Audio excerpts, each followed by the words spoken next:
City. This is the Evening News on Love Television for Monday, June 13th. We'll get started with the leading stories for today.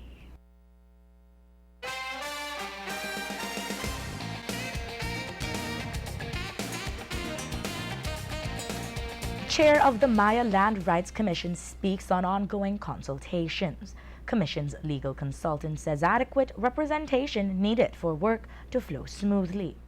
Orange Walk Mayor details infrastructural works in that municipality.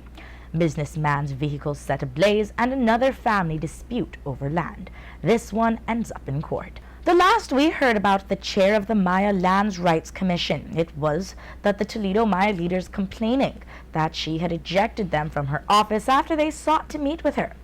Today, the Maya Land Rights Commission held a media sensitization breakfast in Belize City. According to Chair of the Commission, Lisel Alamia, the objectives of the meeting was to discuss the Commission's work. So we went point by point in explaining what really is written in the order. We spoke about the importance of the Commission consulting with the Maya people or their representative. We spoke about the importance that whatever we do must fit within the framework of the Constitution, and that we cannot be discriminating against any group or groups of people. The order also speaks to what will be the outcome of the entire process, which is ensuring that we're protecting the rights of the Maya people and ensuring that we protect the rights as it relates to Maya customary land tenure. Alamia went on to speak about the consultations they have carried out so far. We have had consultations with, the first consultation we had was with the steering committee that the Maya Leaders Alliance and the Toledo Alcalde Association has formed, and we followed that with a sensitization meeting with the NGOs that work in the South. And then we started a consultation with elected leaders from all the villages in the Toledo district, Maya and non-Maya villages, including the Punta Gorda town. So we zoned the district into 9, and we had 9 meetings over a 2 weeks period. A legal consultant for the Commission, Tony Ross, mentioned that one of the difficulties they have encountered is the understanding of the court order by the Maya people. The difficulty is that the Maya people seem to be getting 2 different messages. One appears to be that there's still a sense that there is something adversarial that's happening, and we are of the view, the Commission is of the view that we are past the adversarial process.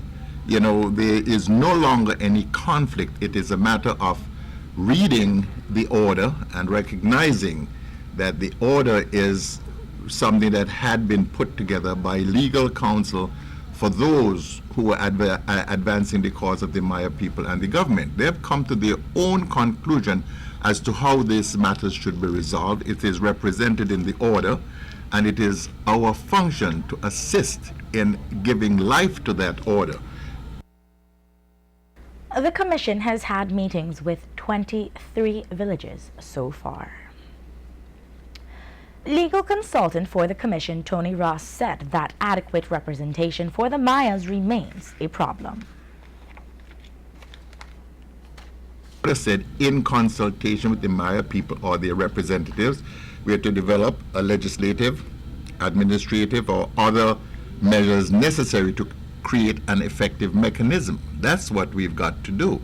And it is, we know that one side is the government, and the government has to be the driving force for this order, because that's what the order said. And it is just to get the cooperation of the other sides. And I believe that we moved in the right direction, in that there are quite a few of these sensitization meetings that's happening, and sooner or later the people that we are supposed to be consulting will understand that they've got to come to the table. We've got a mandate, and we will go forward with the mandate and hopefully with their input rather than coming to an end result and then trying to justify it to them.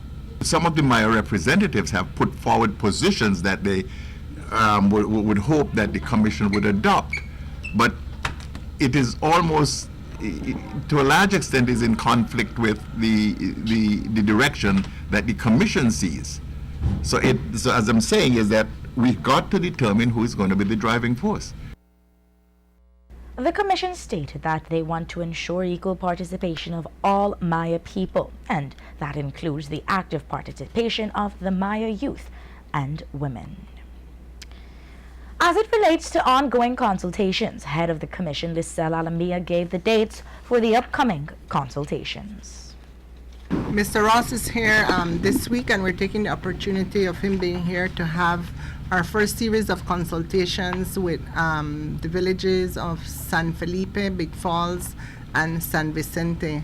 Based on our first round of consultations with the elected leaders, they asked that the Commission come to each individual community to have consultations with them.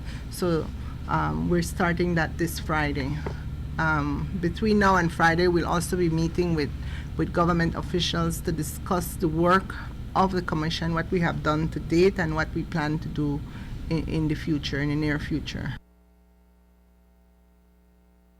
The times for each consultation are as follows. On Friday at 6:00 p.m., they will be in San Felipe Village. The team travels to Big Falls on Saturday at 5 p.m. and on Sunday they will be in San Vicente at 1 p.m. The Caribbean Community Climate Change Center, 5Cs, was recently announced as the 2016 Energy Globe winner for a project they had submitted on Belize.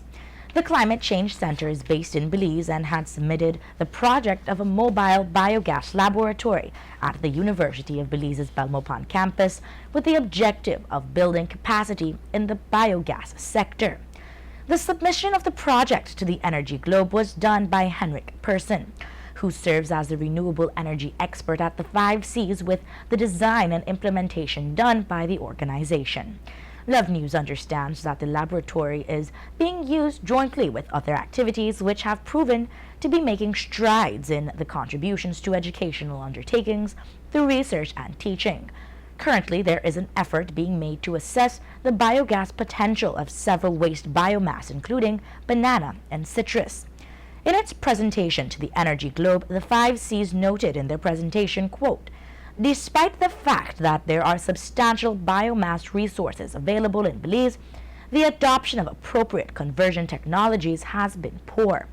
The result is that large quantities of organic waste generated from human activities are being dumped into natural systems. When this waste dissolves, it emits gas, biogas, landfill gas, sewage gas, etc., into the atmosphere. The main composition of this gas is a large quantity of methane and carbon dioxide, and with some other compounds such as hydrogen sulfide. These gases are highly pollutant and some of them highly energetic. They are having a big impact on global warming, and the uncontrolled waste dumping causes environmental pollution." During this project, a mobile gas laboratory was installed at the campus of the University of Belize, end of quote. The Caribbean Community Climate Change Center was among 1,500 other projects submitted from 170 countries. The Energy Globe Award is a prestigious environmental prize recognized internationally and was first founded in 1999 by the Austrian energy pioneer Wolfgang Neumann. The award distinguishes projects regionally, nationally, and globally that conserve resources such as energy or utilize renewable or emission-free sources. According to the 5Cs, the regional organization said the University of Belize is also actively engaging stakeholders to determine how the biogas lab can contribute to solving some environmental concerns. As a result, the university is seeking to partner with agencies that can support the initiatives, as well as the possibility of expanding the lab and its research capacity. One possibility being looked at currently in the university's participation in the Red Mesoamericana de Investigación y Desarrollo de Biocombustibles. Through this, it is hoped that funding will be made available. As the 2016 Energy Globe National winner, the 5Cs will receive a certificate highlighting the project and signed by the Energy Globe chairperson Manika Gandhi and its founder Wolfgang Newman. The certificate is internationally recognized hallmark for sustainability. Yesterday, a vehicle belonging to businessman Evan Tenchs was set ablaze. Tench's Jeep Wrangler was parked outside his business place when a staff member noticed a male person outside who was around the vehicle via their surveillance camera. At first, she thought the man was urinating near the vehicle, but he moved away. About 2 minutes later, the guy returned with what seemed to be a gas gallon. The video footage shown to us by the owner shows the man actually lighting the truck on fire. While Tench owns the vehicle, it is used primarily by his son, Evan Tench Jr. The incident occurred sometime after 2 o'clock yesterday afternoon, just a couple hours after Tench Jr. came from Belmopan and parked the vehicle. The vehicle is worth an estimated $25,000. Tench says he is unaware of if his son has problems with anyone in the past. By the time the fire was extinguished by the fire personnel, the vehicle was already destroyed. With the rainy season here, the concern surrounding flood-prone areas has returned to the forefront of residents and farmers. We have heard recently from Mayor of Belize City, Darrell Bradley, on what the council is doing to deal with the flood-prone areas. The News also spoke with Mayor Kevin Bernard for Orange Walk Town to find out what areas of concerns are there and in that northern municipality and how it is being addressed. I can tell you that in early 2012, when I first became mayor, we had a lot of flooding issues. But we went in there and we started to address the issue of drains. In fact, from early on this year, we were cleaning drains, maintaining drains, and we continue to do so. So, like our flood-prone areas, like the Marcos Canal area and the San Lorenzo housing site area and the Lower Louisiana area, those are the areas we have been focusing on in terms of making sure the drains are properly running, the drains are clean. And again, we stress on the same issue: clean orange water, because that's the reason why if sometimes the drains are clogged, it's not because the drains are not maintained, but it's because of the garbage that people throw on the ground and it ends up in the drain, clogging the drain. So sometimes those are the little problems. But we have not had any major issue as of over the last 2 years. There are some areas, of course, that we cannot do anything because of the terrain, the level. People have built homes in lowlands and they did not develop their lands. And so those are the kinds of things we are working on. But yes, we do have been focusing on maintaining our drains and cleaning the drains so that we have a good flow of running water there so that people do not be affected. As it relates to the street repairs, Mayor Bernard says their plans continue for better thoroughfares, and Area Representative for Orange Walk North Gaspar Vega may be contributing to the infrastructural improvements in the near future. We recently paved Oleander Street, and we are now looking about starting the paving of Orchid Drive. That's a very important road because it links the medical plaza to the hospital and back and forth. There's a lot of patients travel between the hospital and that road. And of course, it's also a major outlet. What I want to say to the general public as well, that there may be some inconveniences caused because we have recently signed an agreement for the paving of almost 10 more major outlets in the town. These streets includes the Progress Street, the San Andres Street in front of Muffles, Tate Street, Munoz Lane. Even though I understand that Tate and Munoz Lane may be done through the office of the former Deputy Prime Minister, the area rep for Orange Walk North. But if that comes to fruition as what we are told, then we already identified 2 more streets that we will be doing under that agreement. Because we initially had 12 streets listed out, but we had to cut down on 2, and if indeed they are doing those 2, then we will approach the other 2. However, that, like I said, includes also the Betias Lane, another major street, Arthur Street, Santa Ana Street. We are going to be fixing the Cinderella Street as well. Those are the ones that we're going to resurface.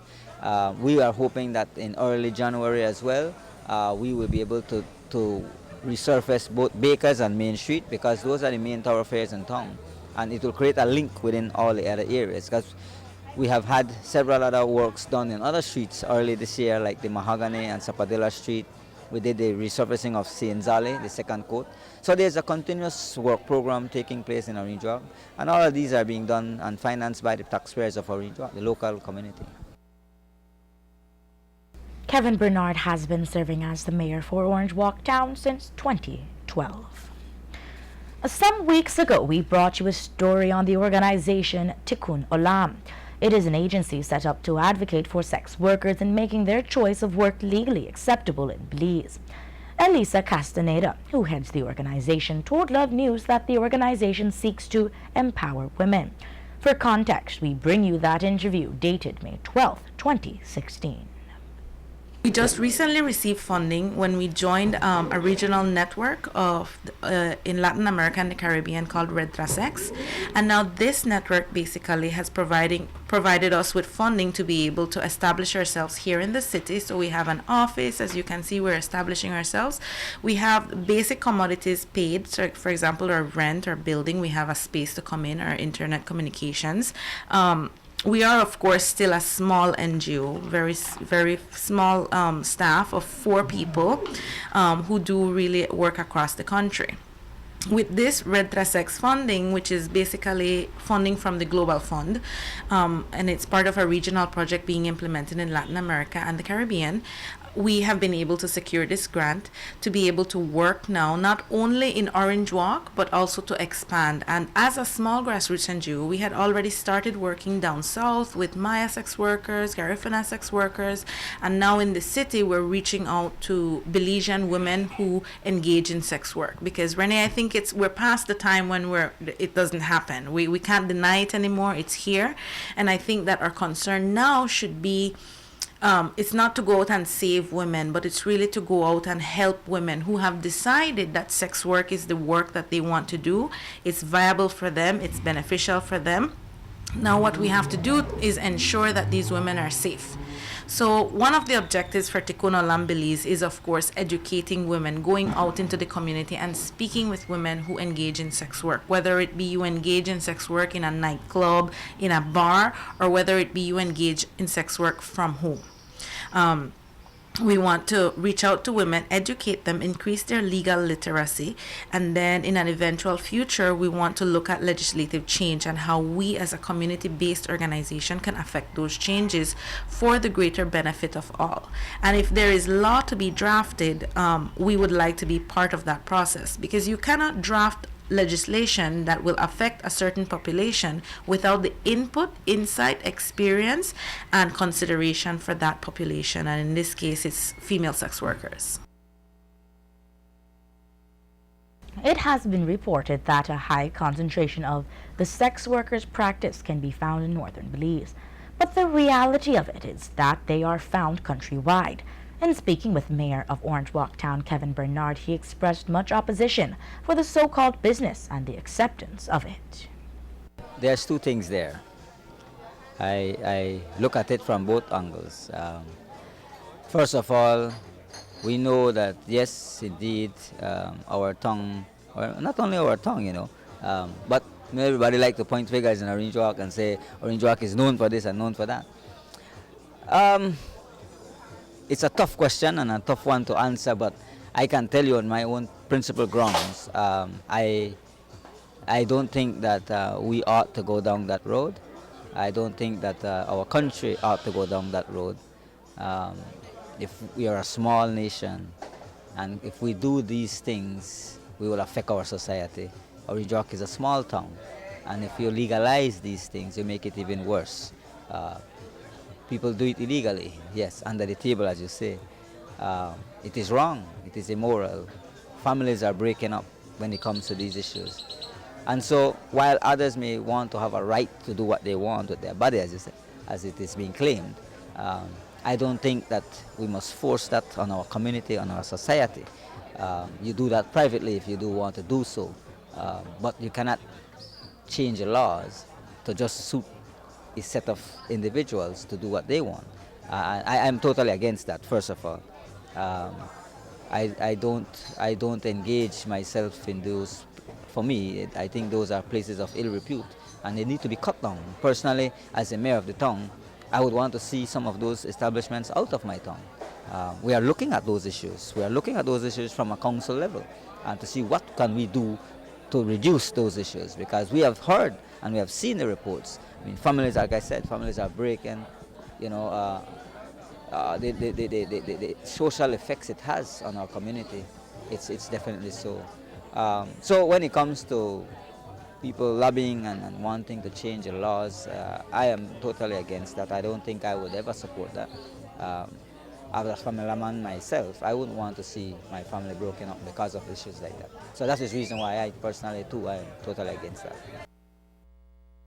According to Tikkun Olam's Facebook page, the organization works for the defense of the human rights of sex workers and towards the recognition and legalization of sex work in Belize. 75-year-old Albert Hoare Sr., resident of Camalote Village, is faced with an eviction charge at Belmopan's magistrate court, in which his sister, Isabel Hoare, is seeking to have him evicted from his portion of a 15-acre piece of land in Camalote Village. The property was leased to the father of the two, George Hoare Sr., who passed away in 1979 without leaving any will to the property. Consequently, all his children have equal share to the acres. That's 15 acres that was leased to him. But Isabel Hoare was not satisfied, and unknown to the other siblings, she applied for and was granted a lease to the 15 acres. The lease was in the name of Isabel Hoare, her children Emogene Koyi, Allison Koyi, Wilhelm Koyi, and her deceased common-law husband Secundino Koyi.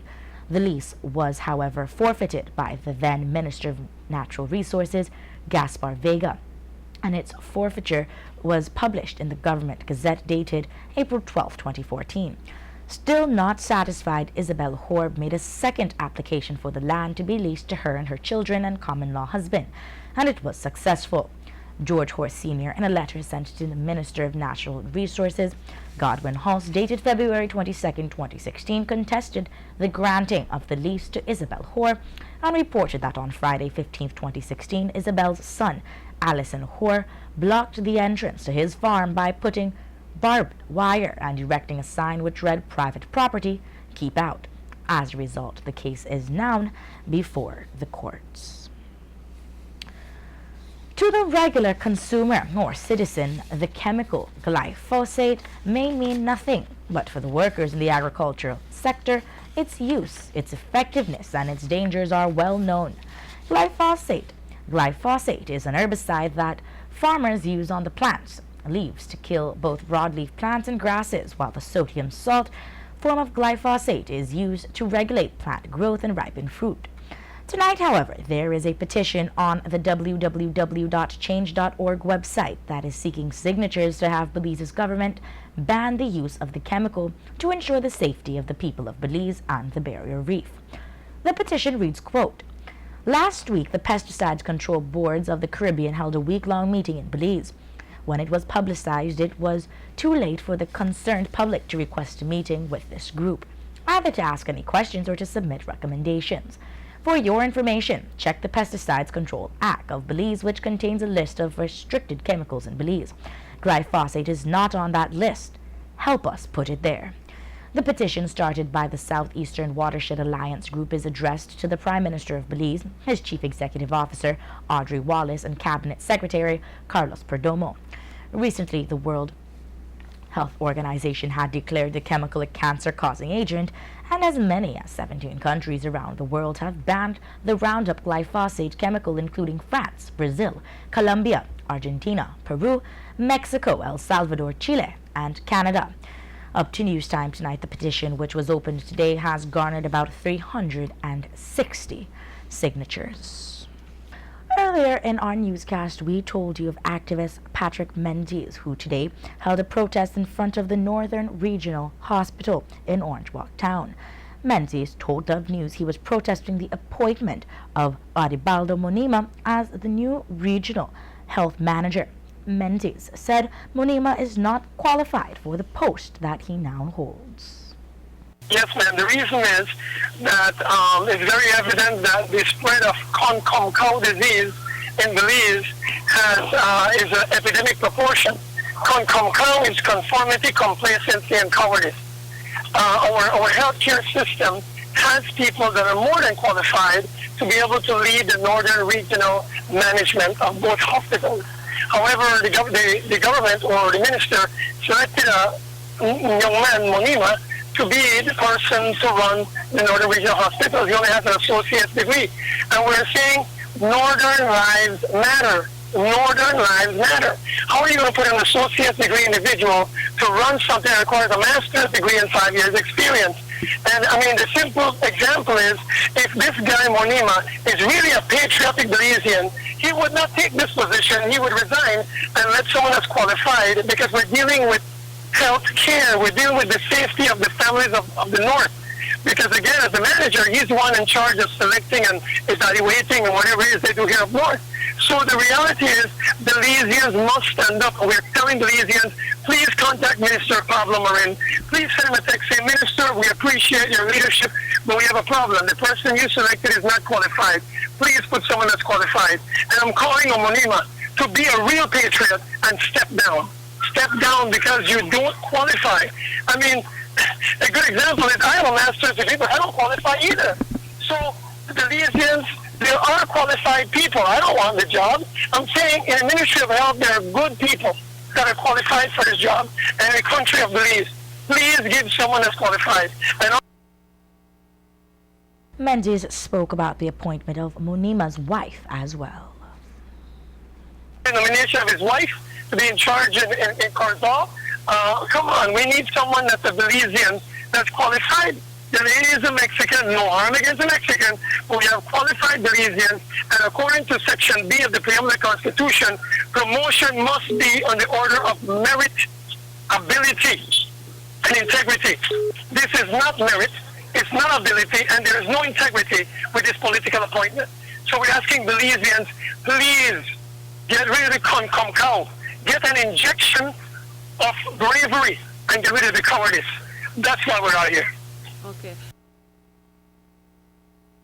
Monima reportedly has an associate's degree in business administration. Monima recently resigned from the Belize Coast Guard before acquiring this new position. Belmopan Mayor Khalid Belize is engaging with residents of that municipality. We hear more in this report from correspondent Fem Cruz. After 1 year and 3 months elected in office, Mayor Khalid Belize is currently revisiting his community. The community of Belmopan will all agree that the city seems to be changing shape with new development in the area of infrastructure. Love News caught up with the mayor in the Kuhunwak area of Belmopan, who say his intention is to speak directly with his people and to make sure that he is steering his leadership in the right direction. One of the major complaints when we were campaigning about 19-20 months ago was that the residents only see the politicians when it's election time, and we had promised them that our team would be different. And so what we have embarked on is the fulfillment of that promise to the residents of Belmopan. We're starting in the Kuhunwak area. We've done a couple streets now. We don't have that much time, you know, we have the 8 to 5 that we're on the job for the people. And so we're kind of walking between the hours of, we'd say 5:30 to as late as 8:30. We don't want to push it past that now. Listening again to the concerns of the residents in the different neighborhoods of Belmopan. For example, I can tell you just after a couple streets here in Kuhunwak, we have the concerns of the BWS leach ponds that are located just to the west of this neighborhood. We have concerns of the sewer system in the area backing up, especially now that the rains have started. Of course, everybody wants to know when their streets are going to be paved and what other infrastructural improvements they can look out for. But it's been a positive exchange so far. We've been well received. People are genuinely appreciative of the fact that we are keeping that promise to come back to them well in advance of the next election. It gives us the opportunity to really listen, try to adjust, try to make sure that our plans are fitting in with the wants and needs of the community. And so, you know, we will continue. It's going to take us quite a while, you know, doing 2 or 3 hours a day to be able to cover the entirety of Belmopan. But that is our pledge, that is our promise. We will go as long as it takes so that we can reach out to everybody. You know, this is absolutely nothing political on our part. We are going to each and every house, calling at every home, not skipping a house because, you know, they painted one color or the other in terms of the political spectrum. And that's our promise to Belmopan, and so we look forward to continuing the conversations. We'll be having public meetings, neighborhood meetings mixed in along the way. But for right now, we're going back into we're going to the gates, we're going into the yards, we've been invited into homes, we talk on the veranda, and it's been a very positive exchange so far. So we're appreciative to the residents, and we're telling Belmopan, look out, because we're coming. This is Brother Fem Cruz reporting from the nation's capital city, Belmopan, for Love FM. The Belize Red Cross released an app called First Aid by Belize Red Cross. The app is compacted with health, safety, and emergency tips. The First Aid and Multi-Hazardous app can become useful in times of an emergency. Deputy Director General Melanie Barnes spoke to Love News about the app. About 2 years ago, the Belize Red Cross launched its First Aid and Multi-Hazard apps. And the First Aid app in particular is just an app that can give you on-the-spot, offline information to help save a life in the event of an emergency. You can download it through the Play Store for Google or through the Apple Store for iPhones. And it has a lot of information there on cuts and bruises, all the emergency first aid issues. It gives you tips. It's very interactive. There are games, quizzes, and it's an opportunity for you to have access to immediate first aid information while you're waiting for the officials to arrive on a scene. The app has been out for some time now. Barnes spoke about the popularity of the app. Response has been very good. We have done about 2 large-scale events where we promoted the app. Other than that, we promote it on a daily basis through our programs, the different programs that we offer at the Red Cross, especially through our first aid program. We encourage downloads. It's incorporated into all of our programs, all of our community outreach. Whenever we go out there, we're encouraging people to download the apps. We have had a very good response in that issue, and our downloads are growing. The app can be found on Google Play Store or the Apple App Store. Over 100 youth have received needed sports gear in connection with an under-13 football tournament in Punta Gorda. We get the details from correspondent Paul Mahon. The under-13 football tournament is coordinated by Councillor of the Punta Gorda Town Council, Franklin Polonio. We are currently having a U13 football program, co-ed, funded by UNICEF, the Punta Gorda Town Council, along with Plenty. We have 120 players, which is divided into 10 teams. They all receive a uniform by UNICEF, football gears, which is boots, 120 pairs also for these students. Games are held every Saturday and Sunday at the St. Peter Claver School grounds. And also this program was designed to reach or create a safe place for these kids. During this program, they will be getting different workshops like good touch, bad touch, different things like building up their self-esteem and self-image and different things like that. And also, this program goes until mid-July, actually. And what happened is that at the end, they will receive things like books, pencils, just to get ready for the new year. And also, the winner gets a big cup that says the Mayor's Cup, and should be traveling to watch one of the international games in Belize. Councillor Franklin Polonio commented that he is pleased with the involvement of the 120 youths who remain motivated and who continue to display high level of participation and athletic ability in the tournament games. Reporting for Love News, Paul Mahone, Punta Gorda. Celebrating World Donor Day, Belize Telemedia Limited and the Belize Red Cross teamed up for an initiative to celebrate the day. A blood drive was held at BTL where staff members were urged to donate blood. Ronisha Gentle, Public Relations Officer, spoke with Love News and told us how they got their staff to participate. It was a very hard task. The Public Relations Department tried to ensure that we reached out early because we know employees have different schedules and this is the headquarters and you know everyone is all over the place. So what we did firstly was we sent out front ends to our staff informing them of this initiative that we reached out to the Red Cross to do because it's World Donors Day. So we decided that it would be a great idea to offer the ability to donate blood to our employees. The feedback fluctuated, but all in all, it was as desired and it was as planned. We had, let's say, around 30 individuals who came and donated blood.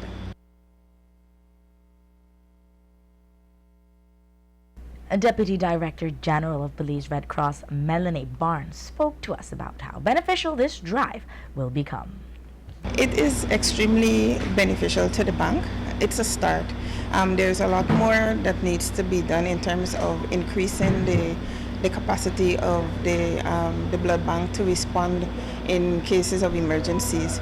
So this is just a start, and we're thankful to the Belize Telemedia Limited for reaching out to us, and we are hoping that this will be a catalyst so that other organizations will want to partner as well with the Belize Red Cross and with the Ministry of Health, the central labs, to increase access to blood in the events of emergencies, but generally to have the capacity to respond at any time without, the usual is if somebody is in need of blood, they have to go and find the donors, but we want to change that culture.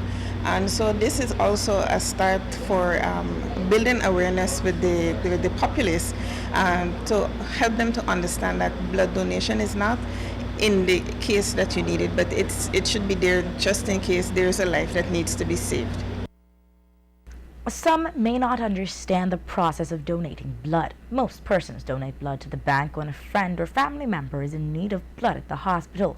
What they might not know is that their blood is only for replenishment.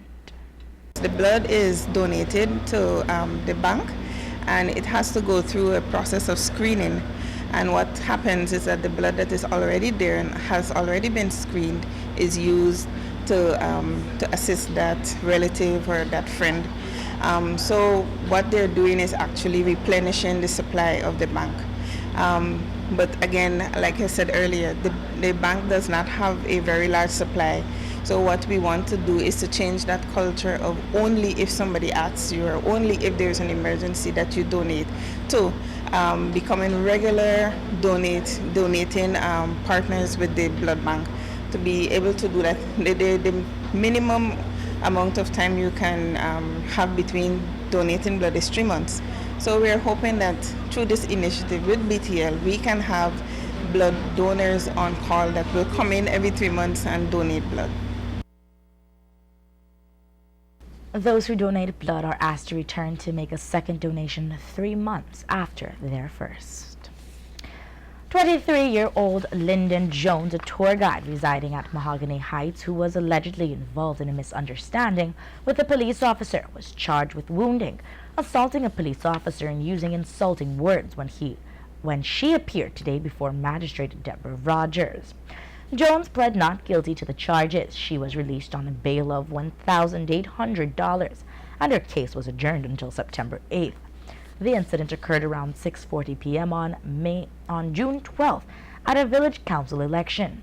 Police Constable Jaban reported that he was working at the election when he saw a man speed by him on a motorcycle. He said he pursued the motorcyclist, and when he caught up with him, he purposely drove off. Jaban said he pursued the motorcyclist a second time and caught up with him again. He said the motorcyclist refused to cooperate with him, and a woman who apparently was with the cyclist bit him on his right middle finger and hurled insulting words at him, then picked up a rock and attempted to throw it at him. Jaban said the woman then picked up a bottle, but she was subdued and the bottle was taken away from her. She was then detained and taken into custody and later charged. 23-year-old Clifton Willoughby, charged with drug trafficking for 99 grams of cannabis, was sentenced to 3 years and fined $10,000 today by Magistrate Emerita Anderson after he was found guilty of the charge. Willoughby was busted on August 25, 2015. He was walking on Antelope Street Extension and was acting suspicious. When he was approached by the police, who were on mobile patrol, he threw away a black plastic bag he had in his hand. When the police retrieved the bag, they saw that it contained cannabis. As a result, Willoughby was taken into custody and charged. Willoughby chose to remain silent throughout the trial. He did not cross-examine any of the witnesses, and he did not testify, give a statement from the dock, or call any witnesses to testify on his behalf. During yesterday's press conference, Assistant Commissioner of Police Chester Williams shared one of the initiatives that will engage young people. Williams said it will serve a dual role. The participants will have fun while at the same time getting to know their country better. Over the summer holiday, we will be introducing for the first time a new program which is called Getting to Know Your Country. And this is a program where we want that every weekend we can take a group of children to some location in Belize that they can see the beauty of our country, that they can learn to appreciate our country or their country as well. We have a police bus that we will be using. That will cut costs for us, and we will be looking for sponsorship in terms of getting the meal, because it is only for the day. We take them for the day and we bring them back. Right? It's not an overnight trip, so there will be no requirement to pay hotel and these sort of things. The camp Getting to Know Your Country will begin after the police camp has ended in July. Our thought conditioner for today comes from Beth Revis. It reads, quote, "Power isn't control at all. Power is strength and giving that strength to others. A leader isn't someone who forces others to make him stronger.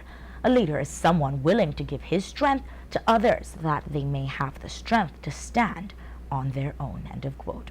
This has been the Evening News on Love Television, and we invite you to log on to our website at www.lovefm.com for transcripts of our news stories. Thank you for joining us. Have a safe and enjoyable evening. We'll see you tomorrow. I am Taryn Butcher.